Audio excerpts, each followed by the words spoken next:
This episode of the Good Ship Brothership is brought to you by the idea of me waxing my legs. Just think about it. Go to www.takeasipofthepeppers.gov today to get 10% off the idea of me waxing my legs today. Now on with the show. Like, he posts about it quite frequently. Yesterday, What? he's like... he posts just like, I like Pepsi. Well, like just like Pepsi will be like in his Instagram picture. The guy thinks like, that he memes hard, but he just doesn't. Okay, no, but it was actually super funny yesterday. He was sitting there drinking Pepsi, and then like someone beside him made a hand motion and like knocked the can off, like he was sitting in the lawn chair, like out of that mesh pocket. Sure. And he's like, and just reached out and down to his backpack and just opened up another one and cracked it open. It was like good. He had like 4 because he steals them from his workplace. That's illegal. Not really. It's like for employees. Don't encourage that. Speaking of, we eschew, what was it? It's Pepsi. We eschew Pepsi. Peppers. Eschew for the dew. Mountain Dew. We got crafted. Mine's crafted with tropical citrus. Mine's crafted with dark. Whoa, this is a hot pink color. I'm fully expecting Look at mine to. I can see that. I can't get a grip on the tab. So the governor of Kuwait actually has sent us some. Dude, I can't open a really? can of. Ow! It hurts. This is what happens when you're healthy. Can I try? No. Okay, I open mine. No problem. Careful, it doesn't overflow. Okay, you're good. Mine's completely clear. Yeah, mine's crafted with dark berry. As you'd want it to be. Okay. No, we got these because we helped film a documentary last weekend, which is sometime in the past when this goes live. And so this was part of our like care packages. So thank you, Joseph. I already spiked the mic back there. That must have been when you got a little excited. No, it wasn't that kind of waveform. I think it was just one of these opening. I don't think it clipped though.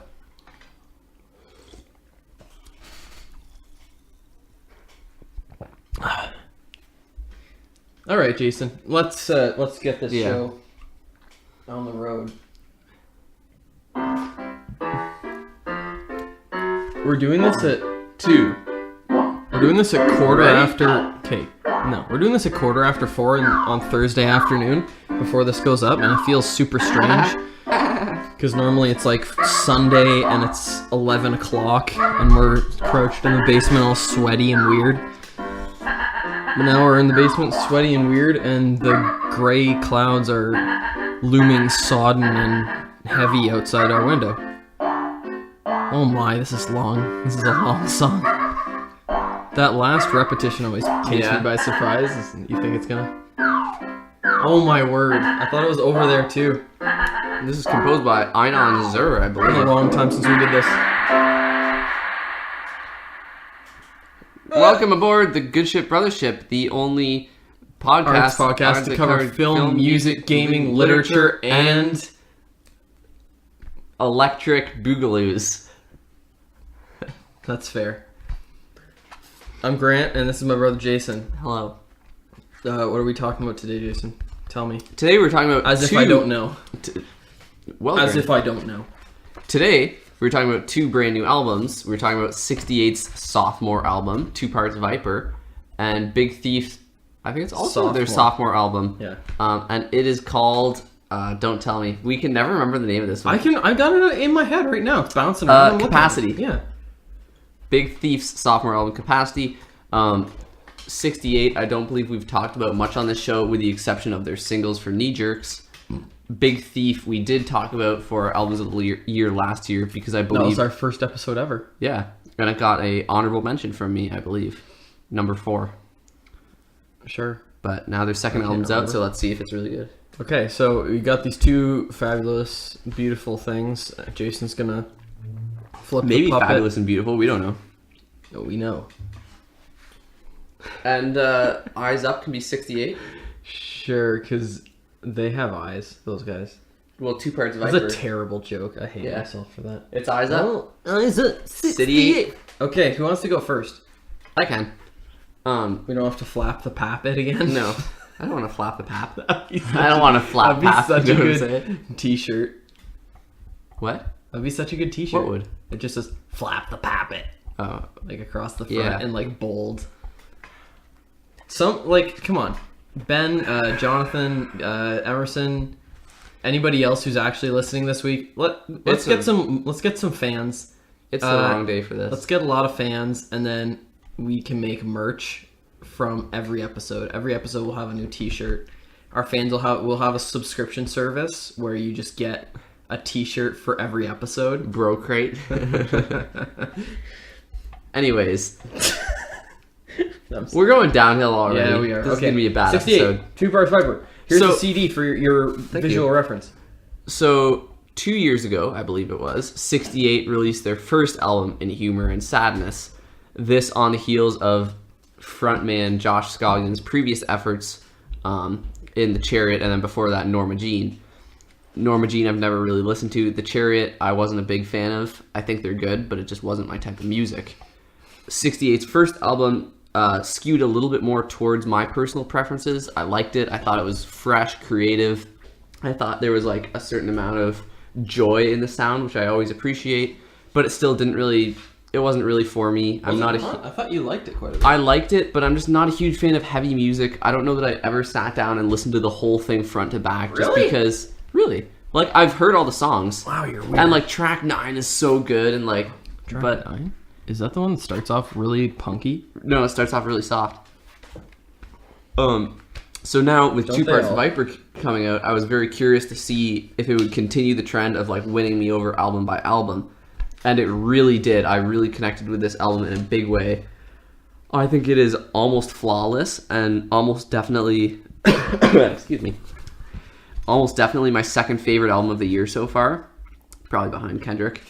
It's different enough from their past efforts to be interesting, but still really has 68's signature sound. And I think that's a huge part of this album is they really like cemented a signature sound because now they have 2 albums out.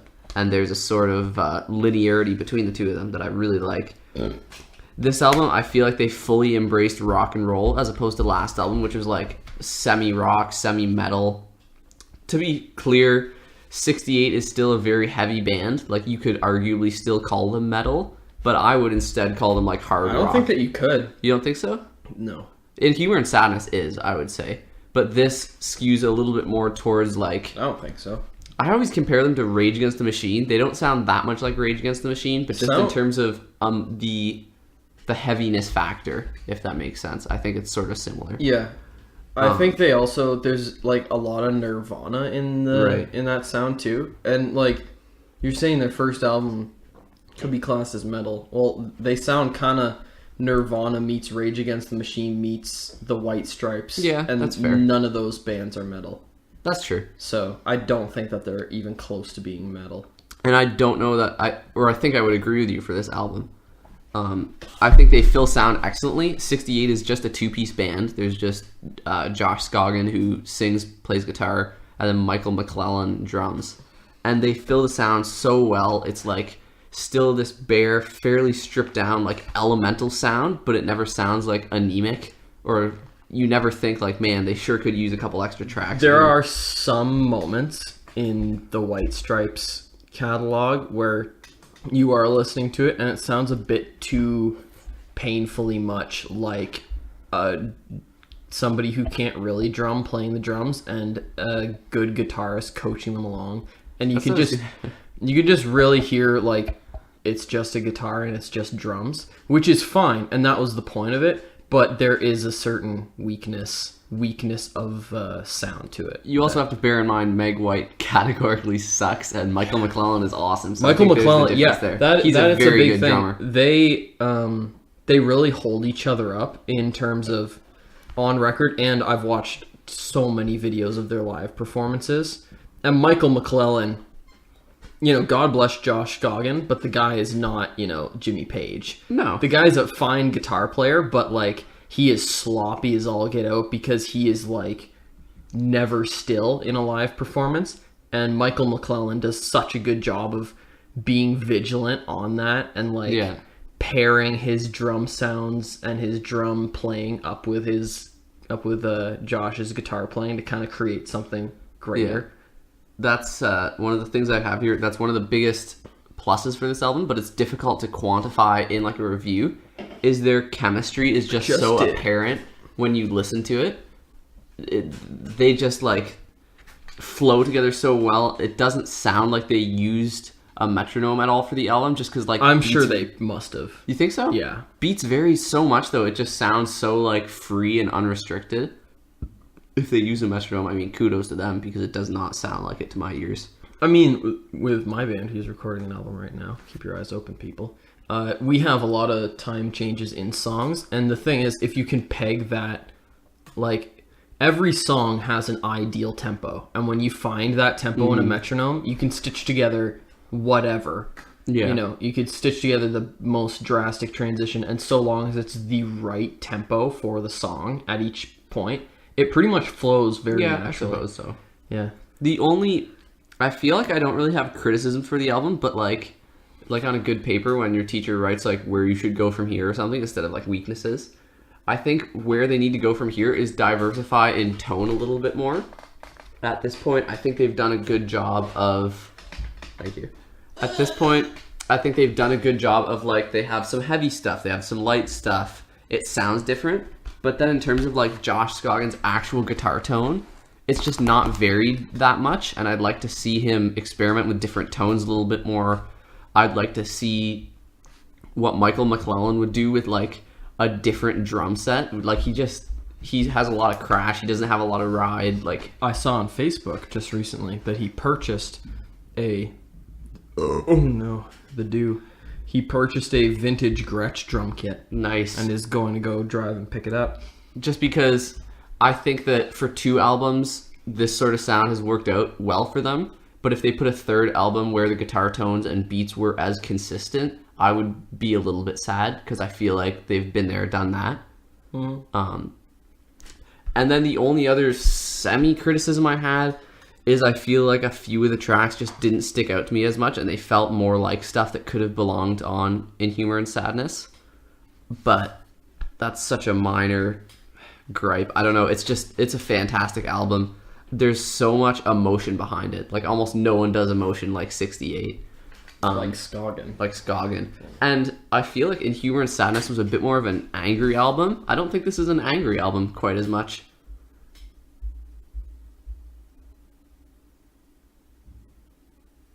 When I listen to In Humor and Sadness, I feel like I would just get angry every time. But I mean, 2 Parts Viper has a little bit more groove, a little bit more jam. And I think I like that a lot more. Maybe I agree. That mostly concludes my review. I think I started writing down out of 10 what I think an album would be, just sort of arbitrarily. I would put down 2 Parts Viper as a solid 9 out of 10, because I have very few criticisms with it, aside from maybe a slight lack in diversity. My standout tracks are Eventually We All Win, The Workers Are Few, and Death is a Lottery, all of which are fantastic tracks. And like, it's so good. Like, watch for this on our album of the year for sure. Oh, well, you know nothing of my opinion, sir. Yeah, you hate it. Yeah. So the first thing I have to Kleenex. Or can you hand me a Kleenex? I'll stand in the corner so I'm away from the mic. Yeah, thanks. Please. Here, blow your nose on that. Oh. Isn't it great that we have audio recording of that happening, but nobody will ever know what I just did to you? Start your review, please. I've never seen somebody respond so positively to physical abuse. But then again, I have hardened him. He's just a callous of a man. Okay, so 2 Parts Viper. I mean, those of you who know me, which is everybody who's listening, hey guys, I love you all. I think pretty much everybody knows / knew that I was gonna like 68, whatever they came out with, pretty much, because their In Humor and Sadness was one of my absolute favorite albums of the year. It came out what year did this come out? That's 2015, probably. 2014. 2014. Apparently. Excuse me, madam. Oh, singe. But it may have we may have gone in 2015 or something. But anyway, it was one of my favorite albums when it came out of that year, and was kind of one of the things that made me stop and think, oh yeah, like good music's still being made now. Maybe I should put my ear to the ground and discover some of the stuff as it comes out, because that's a really exciting feeling. let me just start off by saying the cover art for Two Parts Viper. I meant to mention that. Ooh, it's so cool. It's a viper. No, it's okay. This is one of the things that does bother me. It's not a viper. It's a cobra. Whatever. It should be Two Parts Cobra. Which would also be a good Vipers don't have hoods. I'm pretty sure I Googled it when I saw the album art. I'm going to Google it while you talk, okay? Because I was like, this is bothering me. I think that vipers do not have hoods, Keep and going, yet they have us. Anyway, and the snake's kind of coiled up there, and then he's got lightning bolts coming off his fangs, and then he's got the 68 logo, which Just is Google 68. it, man, if you're listening to this. Jeez. Jason.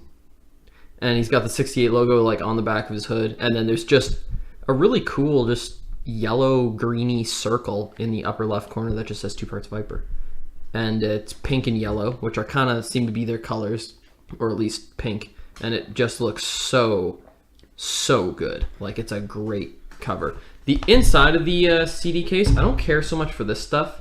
It's kind of like a strangely high resolution photograph of Michael and Josh, who are very handsome, beautiful, and talented men, no doubt, but I don't think it fits as well like this stuff on their previous album. I got both of the CDs sitting right here, folks, where it's just like their silhouettes in pink and they're like backlit.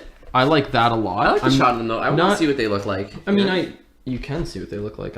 Like this stuff here, this like stylized stuff, this is what I feel like is 68 because they're raunchy. But that's like a very, very like insanely minor quibble. The cover looks great. Oh, I have one more thing I didn't talk about. Go for it. Just run. Some of the best writing in music now. Like, especially in heavier music. I feel like there's a stigma, even if it's not a fair stigma, that heavier music oftentimes doesn't have meaningful or poetic writing behind it. But I feel like this album is fantastic. He has spoken word in... Is it in What More Can I Say? The final track? He has like that big spoken word piece. No. No? What More Can I Say is the one with the backwards guitar for like 17 minutes. I think that one's probably... But he has these pieces of poetry and like spoken word in at least one of the songs, and his writing is just fantastic and powerful. I appreciate hearing music this good come out of a Christian band of Christians, whatever you want to say. They're just so good. Well, it's just people are. It's not a whatever you want. Not a Christian band. It's a band of Christians. Oh, I almost get it right, but then he didn't. Yeah, I missed. But yeah, writing is fantastic. Sorry, carry on. So, I mean, I love the album. It'll definitely be on my favorites of the year. It's a really pleasing ripening of the ideas that we heard on their first album, which was had a beautiful spontaneity to it in terms of Josh Scoggin coming off of a long and really honestly legendary career with 68. With the Chariot. With the Chariot, yeah. And Norma Jean before that Norma Jean before that. Norma Jean's still going with different members, not the same band. Should have changed their name, but anyway. And it was clear that, he was still drawing from what he knew, but that he was very hungry for something different. And then you had the final track on In Humor and Sadness, which really sounded like a Chariot B-side. Yeah. And then there were still, like you said, their previous album, their first album was looser and more spontaneous sounding. This sounds much more thought out. From the moment they announced that they were doing a new album, I was intrigued to see what they were going to do, because they had been touring with Humor and Sadness, which they wrote and recorded in like a week or something, without having toured together or really played together before. Yeah. And now they've done like a 2-year long tour. I guess 2 years. A 2-year long tour. Which is insane. You're gonna think about, your dynamics will change. Your songwriting practice will have evolved. What you know that you can pull off live has evolved and changed, and what sells well live has evolved and changed. And so I was excited to see what they would have done with that kind of process. And I was I wouldn't say pleasantly surprised, because I don't think I was really surprised, but they fulfilled my expectations. you get that kind of like easing into After Effects. You get echoes and crazy stuff applied to drums and guitars and vocals, and just nice little garnishes on the songs that and they know that they're not going to be able to do live, but that's okay because now they've reconciled what they can and can't play live. And I think that was something that I really like to hear. Yeah. And I mean, why would you want a recorded album that sounds just like a live show? Like, well, I mean, it could be like, if say Dawes, the band Dawes, their latest album is like 100% live, which in is a cool. studio, Okay. vocals and everything. And that's kind of, not only is it an exercise for the band in creating a polished sound just live, but it's like, this is how good we are live. Yeah, that's we true. are so confident in our live game that it's going to be our studio game too. Which is quite phenomenal. Yeah, but anyway. I'll give you that. I digress. I think that this album has just way better production. The songs are much more polished, even though they still have that spark of spontaneity to them. I just think that they sound more ripe and less ragged at the edges, but they have kept that original charm. It's a bit of a blessing and a curse, because In Humor and Sadness had such a great, ragged, it did sound like what you thought your rough and ready garage recordings would sound like when you're 17, I honestly don't miss the sound, though. I feel like they still have kept their rawness. In Humor and Sadness will exist forever, this as an album, as a piece of art. And so I think that it would be wrong to wish those conditions on this album. I'm just saying that's one of the differences. Yeah. And it could be a blessing, it could be a curse for different people. They're like in No Apologies, which is the song you're talking about with the spoken word, which is interspersed by some of the wildest guitar tone I've ever heard in my life, with this slamming, grating and skittering and it's like that. Like a fuzzy. We've discussed this before. Like guitar chords. What? We've discussed your belching on the show before. Show. Dude, I'm drinking Mountain Dew here. You gotta do the do. Coming up from within me. I'm not gonna stop it. How's yours? Is it good? It's pretty good. Yeah, mine's pretty good too. You can try it if you want. I'm a little sick still. Yeah. It's like. Is that okay? I mean, you're definitely past the contamination that's true. zone. You can try some of mine too. And if you want. I've definitely whatever you have, I'm too strong to get it. Yeah, so okay. you're rickets. Oh, yours is nice and light and citrusy. Wow, yours is very round and plump and It is. plummy. I might prefer yours slightly, but they're both pretty good. Can I have another Kleenex, please? I guess. Okay. Here's have a Kleenex.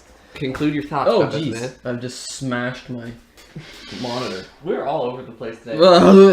Okay, so yeah, the guitar tones in No Apologies, absolutely nuts stuff, like wild and wacky, and what I love, what I want to hear from a band like this. There are a few things that make me detract.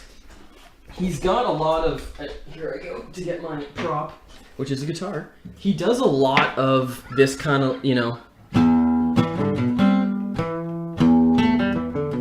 does a lot of just minor E pentatonic scogging, that is, and in so many songs it's just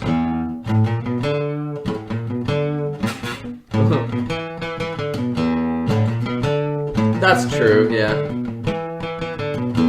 And that could come back to bite them in the future if that becomes a crutch. For now, I don't think it's much of a problem, but it is kind of it's one of the reasons why people keep comparing them to the Black Keys and White Stripes and that sort of thing.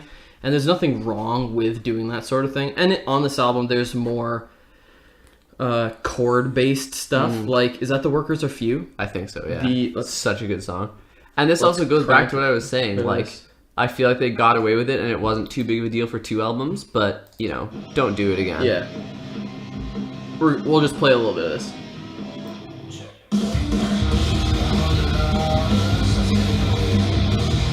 Yeah. So I love that. That's killer. Uh-huh.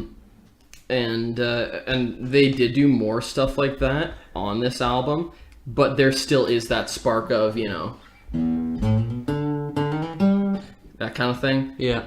It works for them. So, And here's something God that we've discussed before, Grant and I, off the air many times, because we do talk when we're not on the show as well, basically nonstop, that usually with bands, the first album is quite good, the second album is the best, and then oftentimes it falls away from there. And Is that what we said? That's what we said, yeah. Second album's usually the best. Like, think of good number of bands.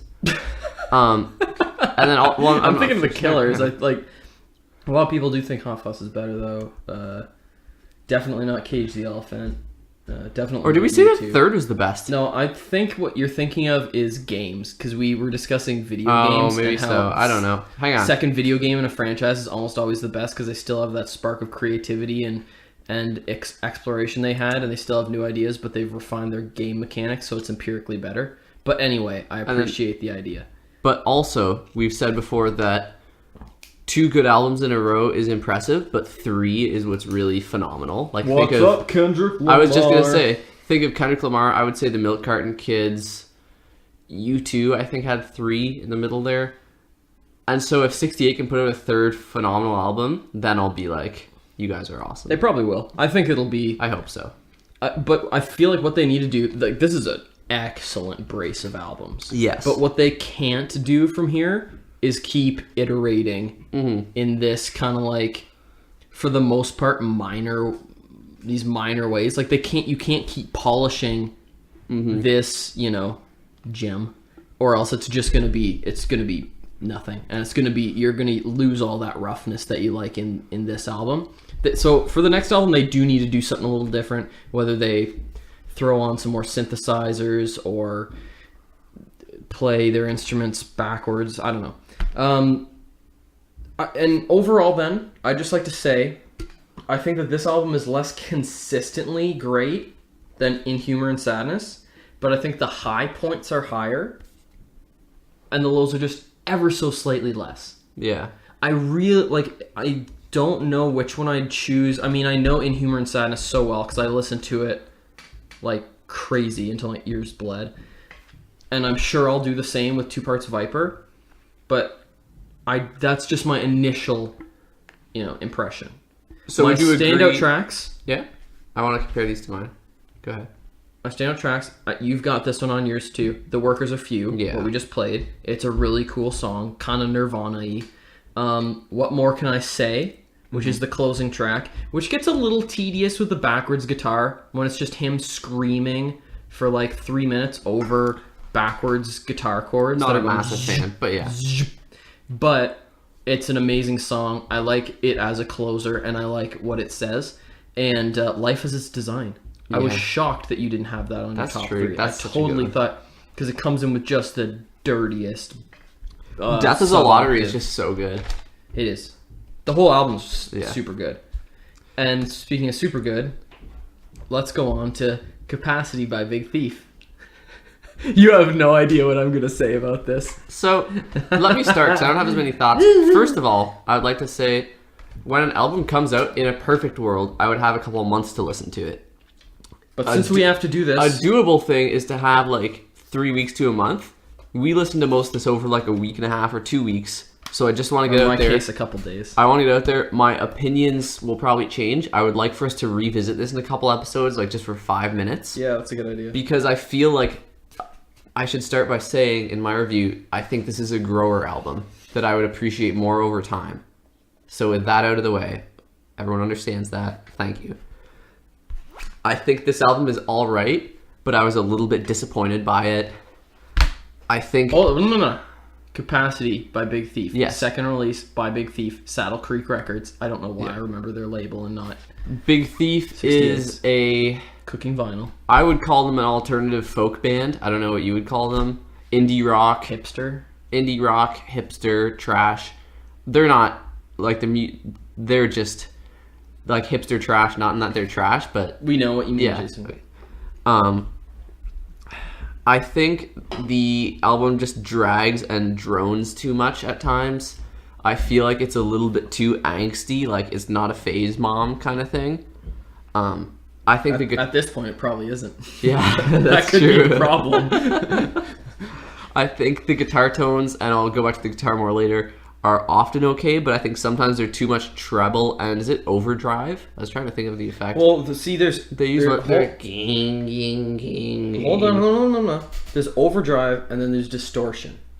Distortion is like you take a clean signal and then apply the distortion to it, resulting in it's like 68. I think it's overdrive. 68 is overdriven and then distorted. Overdrive is more, I think, the sound of it's a cranked amp. Yeah. So like classic rock is more overdriven. So that was useless information. Yeah. Okay.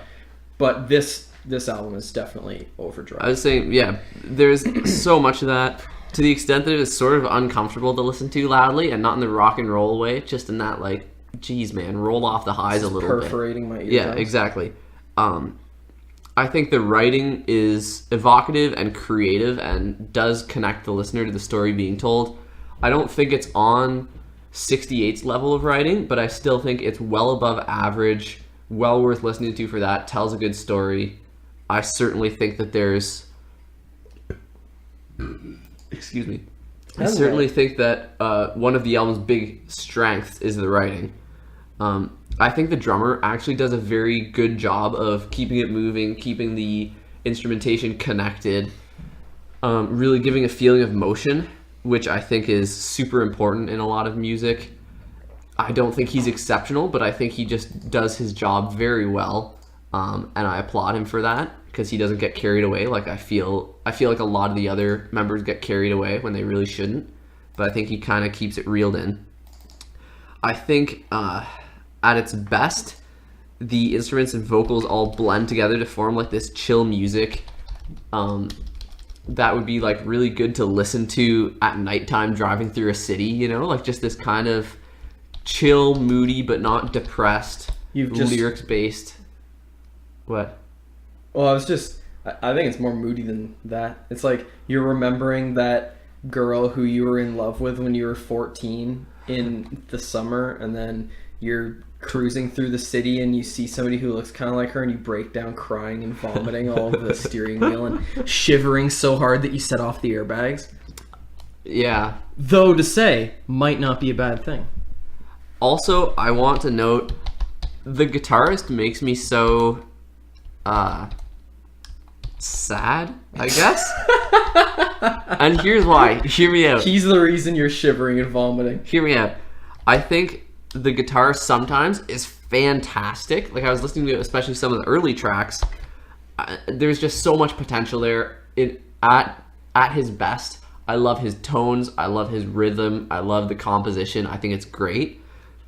But I just think sometimes he I don't know if he forgot to take out his earplugs, or if he just, I don't know. But then at times it all falls apart, and I feel like it's just a little bit keening and a little bit uncreative and just frankly a little bit irritating at its worst. So I think there's just a huge variance in quality there. I don't know. I think that there are some tracks that altogether are fantastic. My standout tracks, as I close this out, are Shark Smile, Watering, and Coma. I think especially Shark Smile is like a fantastic song. But how they evolved from their first album troubles me like a little bit, because I feel like they emphasize some of the parts that I didn't like as much and then minimize the parts that I did like. So like there's less acoustic on this album than the old album. I feel like they have more energy, but it's not really directed towards... That last album came out last year, didn't it? Yeah, which shout out to them for having like 2 albums in 2 years. I think that might be part of the issue. But, yeah, that's true too. Maybe it wasn't ready. So I feel like the writing is equal or took a slight step down. I feel like the guitar has more highs and more lows, but probably took a step down.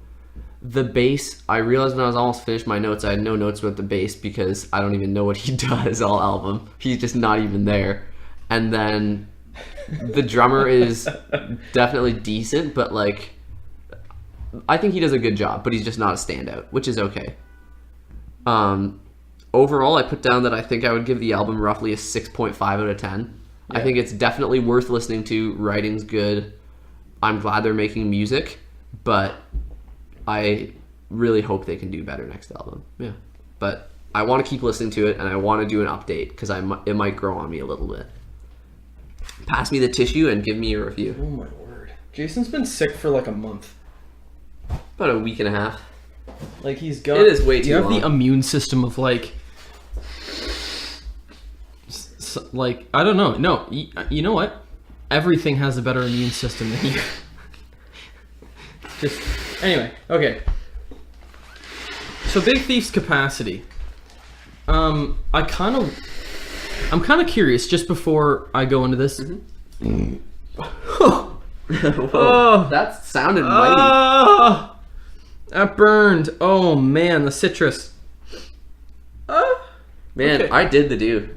Oh, the do and did I do me. Not regret it. The do did me. I did the did. That was bad. I'm sorry. Yeah. Okay. Now, I'm curious just before I jump into this. Quick point form. What do you think my opinion's about to be? Because you know me decently well. We've known each other for 2 years. I expect you're gonna like it more than me just based off your reaction. I would expect you not to like it very much, but I think you're gonna like it quite a bit just based off your reaction to my review. I think you're gonna like it more than me, which is not what I would expect. Okay. But that's my prediction. You're gonna. Well, you know. My prediction is that you would give it roughly a 7 out of 10, 7.5. Well, hold tight to your bra strap, because here I go. Don't actually. Sorry. Okay. I'm going to start off with the cons, and then I'll try and flow through into the pros. Okay. Flow to the pro. So, what struck me, now I did not do nearly as much listening to this album as I would like to have done.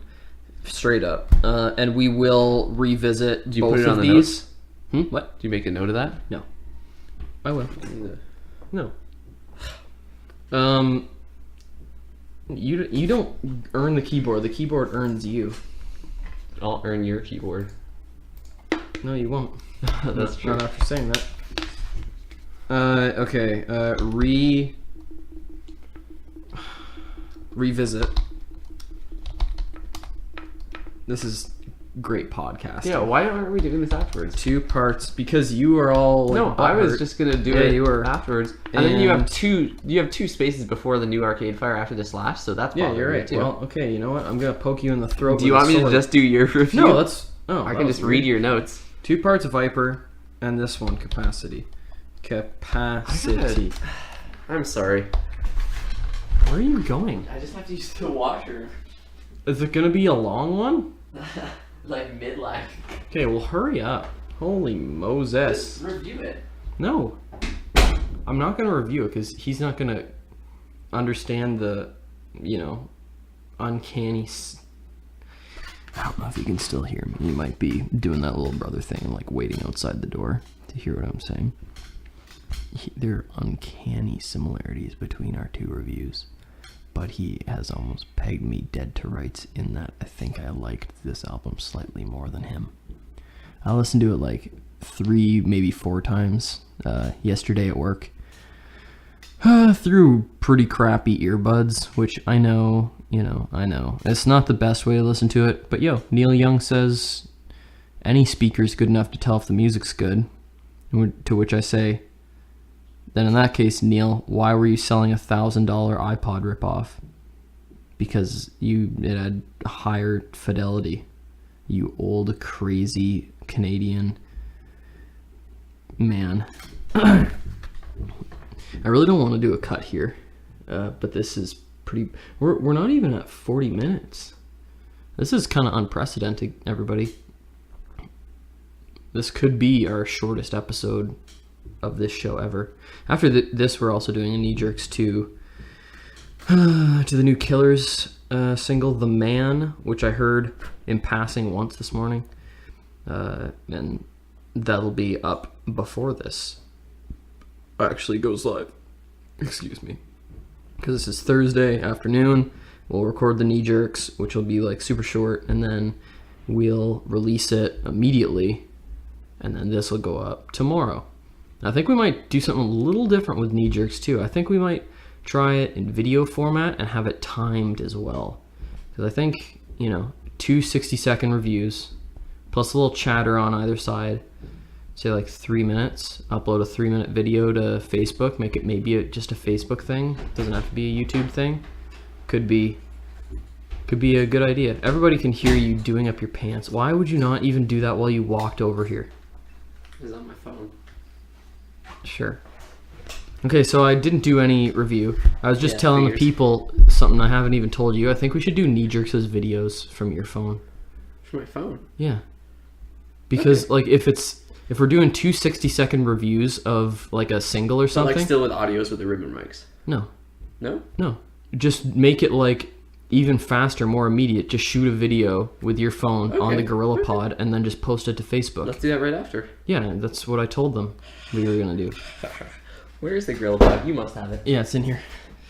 I can't show Dirty you where it is thief. though. You dirty thief. I'm a big thief. Okay, so Look around for it while you talk. no, Is that okay? you're not gonna find it, dude. Just chill out. Listen to my review and pay We need to do the attention. review. We're at 40 minutes already, except we'll probably cut a bit out. But No, I think it's all gold. let's cut everything you say out. Okay, sure. It'd be a terrible episode. Yeah, I know. So, start right in. The problems for me began, and I know I was listening with crappy earbuds, but you know, they aren't that crappy. The problem begins with the production. The mix sounds Yes, off. I should have mentioned this. The drums sound like they were recorded in a living room and covered with blankets. The bass is one fraction of a fader move away from mute. I feel so bad for that bassist who is essentially just not needed at this point, really. Like, Oh, yeah. just, you know, pack up your P bass, go home, dude. Nobody can hear you. That lead guitarist. Somebody needs to shoot him in the knees and send him home. Like, You didn't even like it sometimes? Like, I found it hot and cold. no, yeah. Sometimes he was fine, but never was I like, ooh, that's a good lick. Sometimes I it was, is. but like on the title track, Capacity, Yeah, not a good where song. it's just One of my like least this favorite songs. churning, grinding growl while Adrian, who's the lead singer, the female, she's got a gorgeous voice while she kind of fights this keening, feedbacking, screeching, slashing guitar that I like. The guy must think he's Nels Klein or something, but he's not. Absolutely. Like, serve the song, buddy. And I know that this all has, you know, some people. I was looking at the Metacritic for it here, and like it's got 90, Pretty decent reviews. 10 out of 10, 90, 85, 80, 80, 75, and then 160, which is around where I would be. lukewarm. But like the overall, based on 12 critics, is 81 on Metacritic, and it's 8.8 on the user score. User scores are always high. Yeah, I know, but I'm just saying, like, Yeah, people like it. I'm surprised at how good, because the audio quality is just not very good. Like, the mix is bad, Yeah. and that lead guitarist is bad, and like he just takes this great big dripping out of key sloppy chord playing brush and just splatters it all over these nice subtle songs that Adrian's written. And I think would you agree that the writing has quality? I'm coming to it. Okay. I would love to see what this band would sound like with a tasty Stratocaster toting like R&B guitarist who just does that dink dink, like the stabby kind of subtle chord work that would fit right underneath this so nicely. At times though, he does do decent enough job when he's not trying to take center stage and play like a wankerific terror fest of a grinding, shrieking solo thing. I don't even know, Jason, there's a button below it like every other disk drive you've ever seen in your entire life. He's messing with my computer while I'm trying to podcast. When he's not trying to do solos like that, he's fine. Like when he can, it seems like he could play the guitar. And I don't know if for his more experimental moments he just hands the guitar to a chimpanzee and turns everything up to 11, but that's what it sounds like he does. But in their finer moments, the two guitars wind together in an almost Radiohead-like fashion. And when I made that association in my mind as I was listening to the album, I kept hearing bits and pieces of Radiohead in this, which is obviously never a bad thing. And it wasn't like, because you're frowning Shout here. out to Tom York and Johnny Greenwood. Hey boys, you guys are Every the band best. should sound more like you. Yeah.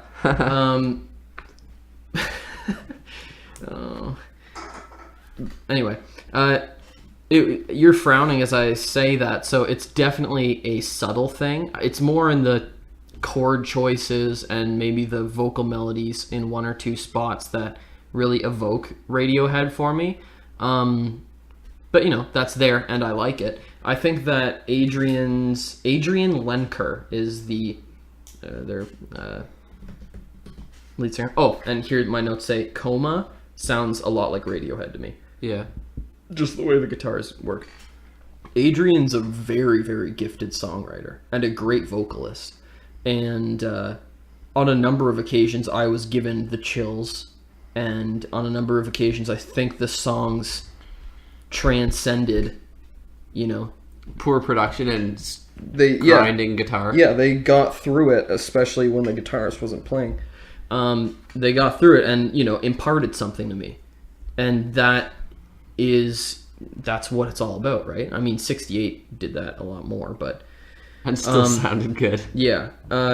But it's also because, we've discussed this a bunch. I've discussed it with most of the people who listen to this podcast, but I've never been able to get into music where it's female vocal led, just because I can't identify with that voice.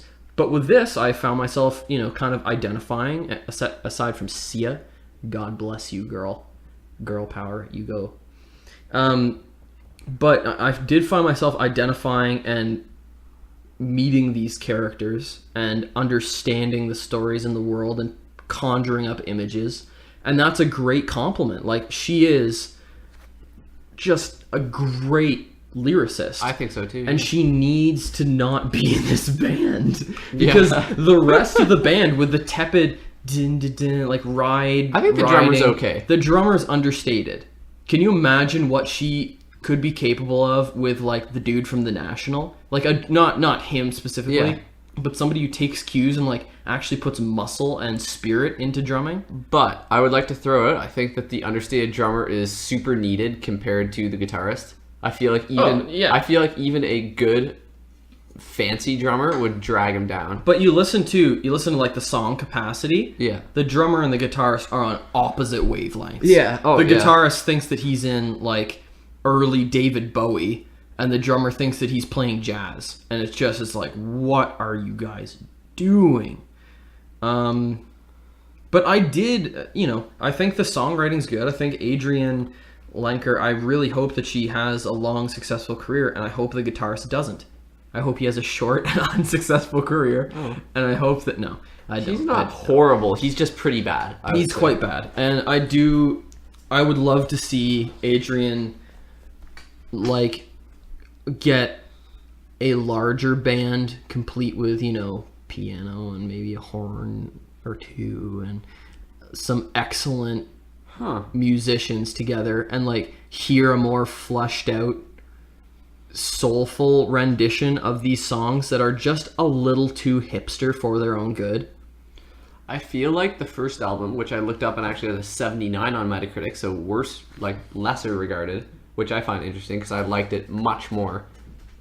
I think the first album was a better pairing to her voice because it was a little bit more stripped down and not bloated and sounding horrible, and it was still produced kind of mediocrely, but the instrumentation was sparse enough. She has an amazing voice. Like, she could cut through almost anything. Oh yeah. My standout tracks were the first track, Pretty Things, which I thought was nice. It's all right. If a little lurid. And Mary, which is the track that definitely for me was like the boom. And really? like for some, I don't know why, but I was just hit by it. And like, in a weird way, it reminded me of Jeff Buckley. Like with these kind of agile, strange, and foreign chord choices, and like her voice is kind of similar to Jeff Buckley's just because it's a woman. Yeah, that's fair. And just the lyric choice, I think it's Mary. Mary is the track. That is the track. Mary is almost worth listening to the entire album for, I think. So would you say, because I try to do this after every review, And I think that track's just a piano in her singing. should Something like whoever the listeners, should they listen to this album or not? Yeah. Yeah, I agree. I mean, I think it's absolutely worth listening to, even though I wouldn't give it a glowing review. listen to it for the songwriting. Her singing is great. You'll get mad at the guitarist a couple times. That's natural. What I would say is listen to it so that you listen to Masterpiece, because Masterpiece is just a much better album. But I haven't really listened to Masterpiece. writing is similar, but still, Yeah. everything else is better. Okay, in so my that was my... What do you think of that? You were pretty much dead on, and I said basically everything you said, but better. Yeah, true. No, that's not... You were harsher on the guitar. I think I still would hold. There were some songs like let me reference my and notes. also, quickly. let me just throw this out Yeah. there. We didn't read entries from Wikipedia because neither of these albums have entries on Wikipedia because that's how ahead of the times we are. Bang. Like a song like Shark Smile. Listen to that, and the guitar didn't bother me once. But then, just as I would listen to the whole album, it would just build up till it was this cacophony of garbage. It like When all his guitar playing gets pretty Yeah. trash, Especially in some. towards the middle cuts, kind of thing. Yeah, the worst review on Metacritic from an actual critic says It's from Mojo. midway Who cares? things meander. Yeah. Adrian I agree. Lanker's What? pellucid. Google Why it. do you use Let's words Google it. like that? Jeez, people are The so episode's irritating. basically okay. Thank you for listening to the Good Ship Brothership episode 13. This is our 6 month. Translucently clear, lucid in style or meaning. Isn't easily that understood. redundant? Translucently clear, as Yes, opposed to it's- what? Like That's a murky real. It's clear? a real Cormac McCarthy word. pellucid. Anyways, I'll have to whip that one out at a party, and it won't be the only thing I whip out at a party. Limpid, translucent, transparent, clear, crystalline, glassy, limpid. You're limpid. Thanks. No problem. So this is actually our 6 month anniversary of doing this. Yeah, that's right. I'm very glad we're doing this. It has been pushing us to discover new art, and sometimes it's Grant literally almost just fell backwards. He like leaned back on his chair to look all cool, and then just almost fell over. Well, it's because you've pushed me into No, the I haven't. extreme corner. Yes, you have, Okay, man. well, it's a small Actually, room. I also think that my carpet's moved over Yeah. quite a bit. Let me give a small speech. I really appreciate that the show has pushed me, and I think it's pushed Grant as well, to discover new art, and I appreciate...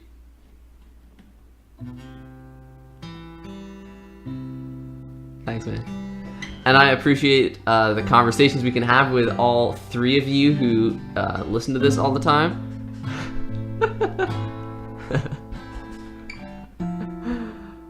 So thank you to everyone who listens to the show. Okay, we need to end this now. We've just jumped the shark. Yeah, and that's why we'd like to announce that after 6 months, the Good Ship. Thanks for joining us on this Thank you. ride, man. I'm shocked that we never really missed an episode except for those 2 times. We're 11 to 13 this year.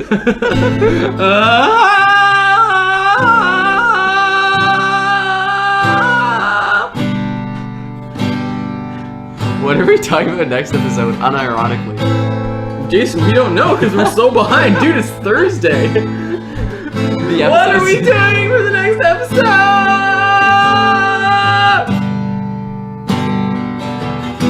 Okay, that's enough of that. So, normally we would tell you at this point in the show what we're reviewing. Should we just figure it out right now? Sure. Let's do Schindler's List. No! Pass me a tissue, please. I really... I quit. What are we doing with our lives? Okay. Okay. Let's bring it in, bring it down, reel it in, Okay. throw out that coffee cup. No, you don't have to. You don't have to do anything I tell you to. It's very big, isn't it? It could be a flower pot. It's not that big. Yeah, it is. Look at. It's like the same size. It's bigger. Okay.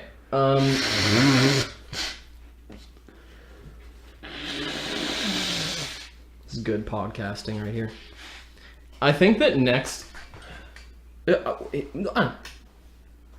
Here's what I'd like to do, Jason. In the mail right now, I have a copy of Ran from Akira Kurosawa, the great Japanese auteur. Samurai Jack or whatever you're gonna get. No, not that. Oh. That's an anime. It looks like a very weird, very colorful, strange, slightly surreal samurai flick. It's gonna be really hipster, but he's critically acclaimed. I think we should do that. Okay. Okay. Let's do it. Ran movie. Should we do like actual sunlight? Let's look at this. Actual sunlight. Okay, would be look good. at this. Look at this dude. We got Melodrama by Lord coming out this year. That's not out already? Is No, it? it's Check it. I'm checking, but it's July. I think it's believe. July 23rd. Yeah. Why Man, you it's tell weird that I know that. Tell me to check it, and now you're. Well, because you're so slow. Melodrama's. It was released yesterday.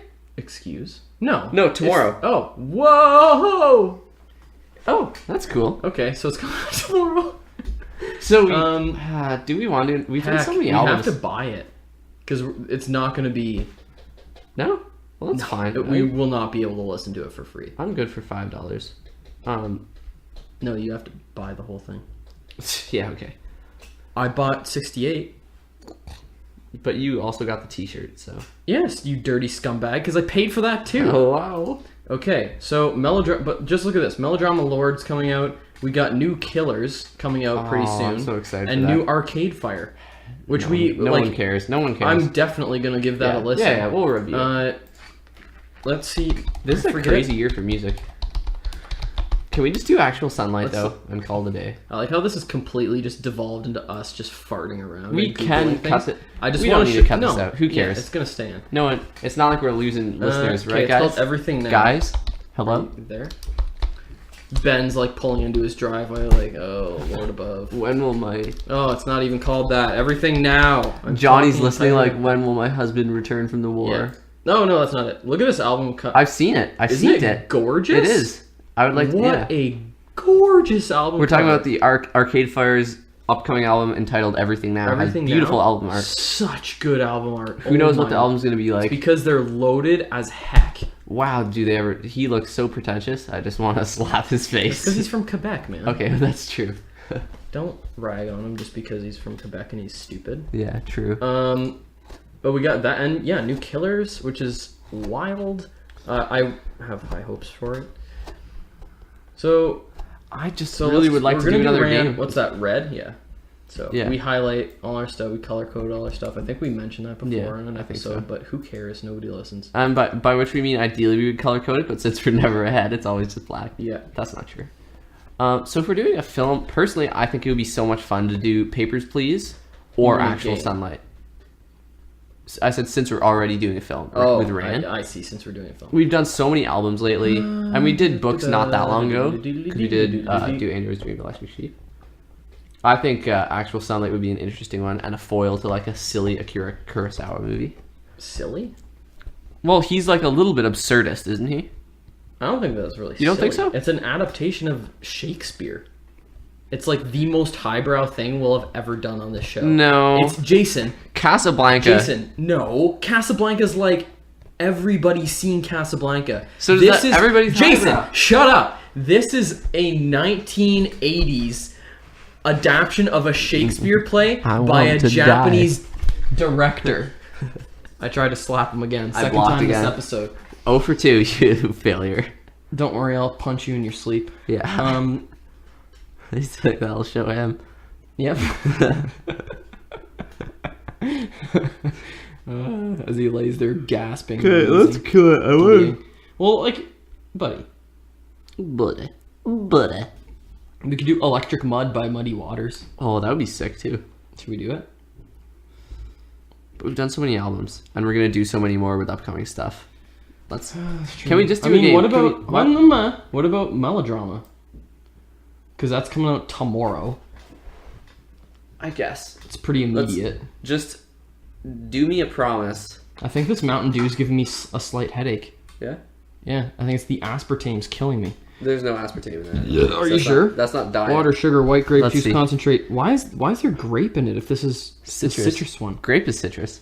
White grape juice concentrate, citric acid. Citric acid. That's what's giving me the headache. Ah! Yes. Natural flavor, sodium benzenate, concentrated orange juice, caffeine, gum arabic, sucrose, 40? acetate, I have red 40. That's a little troubling. isobutane, aciflume, all the stuff. What's your review? What would you give your Mountain Dew out of 10? I would give this a 7. I give it a 6.5. Yeah, I got a little tired of it, you know, partway through. Pretty big cans. It is a pretty big can. I'm not too much of a soft drink guy, but since it's a gift and since we were podcasting, live it up. Send it. Send it. So let's just do a game. Just promise me we'll do a game soon. Just like soon. Sure, we can do a game soon.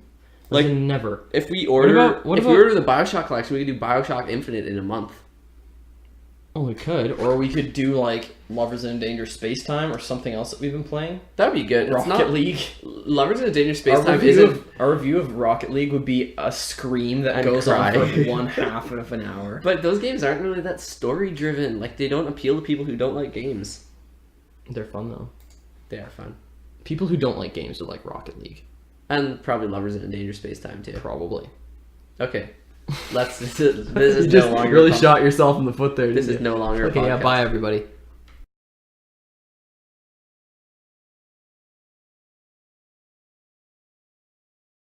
See results of it. What did you just do? You just butt slam my shelf? I got a big fan. We're putting that at the end. Pitched down and distorted. I got a big fanny.